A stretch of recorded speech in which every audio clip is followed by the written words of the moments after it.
নমস্কার, কেমন আছেন সবাই? আশা করি সবাই খুব ভালো আছেন। বৈশাখী অ্যান্ড অনি লাইফস্টাইলের নতুন একটা ভিডিওতে আপনাদের অনেক অনেক ওয়েলকাম জানাচ্ছি। তো আজকে আমি আপনাদের সাথে একটা মিষ্টি রেসিপি শেয়ার করব। আমরা তো প্রায় সময় দোকান থেকে সন্দেশ কিনে খাই। তো চলুন সেটাই আপনাদের বানিয়ে দেখাবো। তো সন্দেশ বানানোর জন্য আমি 1.5 লিটার পরিমাণ দুধ নিয়েছি।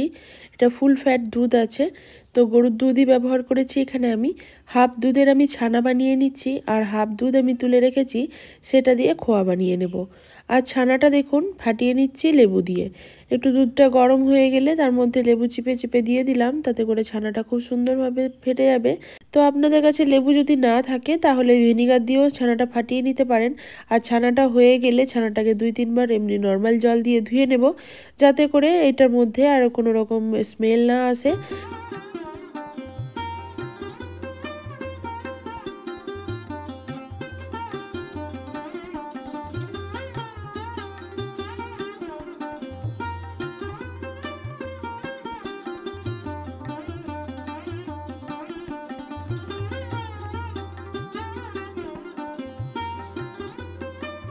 বাকি যে 1.5 লিটার পরিমাণ দুধের থেকে যে অর্ধেকটা আমি রেখেছিলাম, সেটারই আমি এখন খোয়া বানিয়ে নিচ্ছি। তো দুধটাকে জাল করে করে দেখুন একদম গাঢ় করে নিয়েছি। এখন এই দুধটার মধ্যে আমি দিয়ে দেব আমুল দুধ। যে ডাস্ট আমুল দুধ বা গুঁড়ো আমুল দুধ পাওয়া যায় সেটাই দিয়েছি। এখানে আমি 2 টেবিল চামচ মতো গুঁড়ো দুধ ব্যবহার করলাম। এতে করে খোয়ার পরিমাণটাও বাড়বে আর খোয়াটা খুব তাড়াতাড়ি কিন্তু হয়েও যাবে। ভালো করে সব কিছু মিশিয়ে নেব। এবার এর মধ্যে আমি দিয়ে দেব পরিমাণ মতো চিনি। তো মিষ্টিটা যে যেমন পছন্দ করেন সেই রকম রাখতে পারেন। এখানে আমি 4 টেবিল চামচ মতো চিনি ব্যবহার করেছি। চিনিটা দিয়েও কিন্তু খুব ভালো করে খোয়ার সাথে মিশিয়ে নেব। তারপর যে জল ঝরানো আমি ছানাটা রাখলাম, সেই ছানাটা এর মধ্যে দিয়ে দেব। ছানাটা কিন্তু হাতে করে ম্যাশ করা বা কোনো কিছু করারই প্রয়োজন নেই। ডাইরেক্ট ধুয়ে এখানে জলটা ঝরিয়ে দিয়ে দেব। দিয়ে সমস্ত কিছু খুব ভালো করে মিশিয়ে নেব, একটু শুকনো শুকনো হয়ে আসার অপেক্ষায়।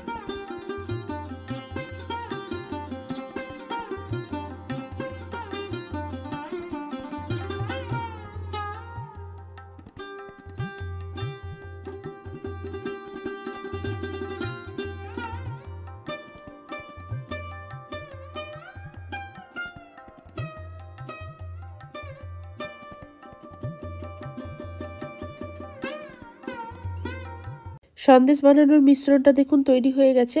সবার শেষে আমি সামান্য একটু এলাচের গুঁড়ো দিয়েছি, এতে করে ফ্লেভারটা খুব ভালো আসবে। আর দিয়ে দেবো হাফ চামচ মতো ঘি। এই ঘি আর এলাচটা যদি শেষে একটু ব্যবহার করা হয় তাহলে স্মেলটা কিন্তু দুর্দান্ত আসে।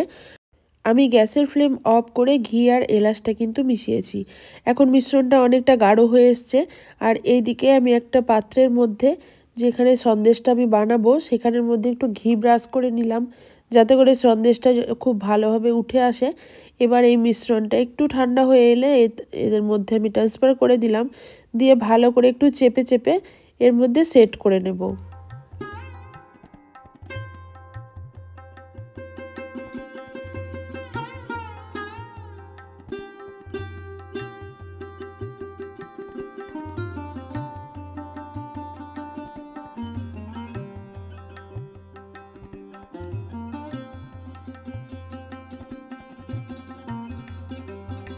দেখার সৌন্দর্যের জন্য এখন আমি একটু কাজু বাদাম আর আমন্ড বাদাম কুচি করে নেব, দিয়ে ওপর থেকে একটু গার্নিশ করে দেব।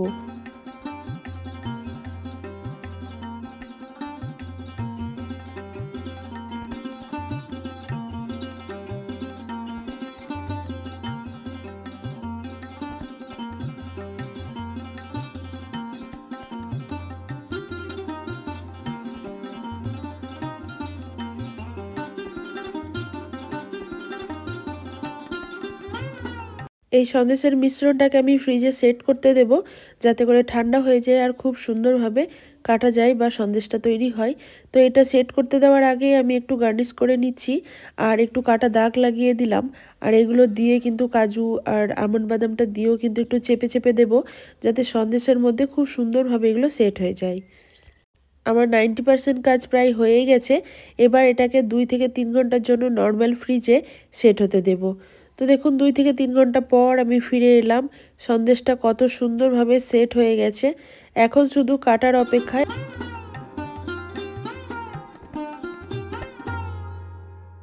আমার এই সন্দেশটা কিন্তু খুব স্মুথ হয়েছিল। আপনারা যদি একটু দানা দানা ভাব রাখতে চান তাহলে ছানার পরিমাণটা বেশি নেবেন আর খোয়ার পরিমাণটা কম নেবেন। মানে 1.5 লিটার দুধ নিলে 500 গ্রাম দুধের খোয়া বানাবেন আর 1 লিটার দুধের ছানা বানাবেন, তাহলে একদম দানাদার হবে। তো আমি আজকে সন্দেশটা স্মুথ বানিয়েছি, মানে এতটা দানা দানা ভাব নেই। খেতে কিন্তু দুর্দান্ত হয়েছিল। তো চলুন একটু সাজিয়ে দেখাই আপনাদের কেমন হয়েছে আজকের আমার এই রেসিপিটি যদি আপনাদের ভালো লাগে তাহলে অবশ্যই একটা লাইক করবেন, একটা কমেন্ট করে জানাবেন কেমন লাগলো। আর এই সন্দেশটি আপনারা যদি ফ্রিজে রেখে খান তাহলে 7 থেকে 10 দিন খুব ভালো থাকবে। বাড়ির খাবার তো সকলেরই খুব ভালো লাগে দোকানের খাবার থেকে। তো অবশ্যই একবার এভাবে ট্রাই করবেন আর আমাকে কমেন্ট বক্সে জানাবেন কেমন লাগলো। তো চলুন একটা সন্দেশ আপনাদের দেখাই ভেতরটা কেমন হয়েছে। খেতে কিন্তু দুর্দান্ত হয়েছিল, বাড়ির সকলেই কিন্তু খুব পছন্দ করেছে।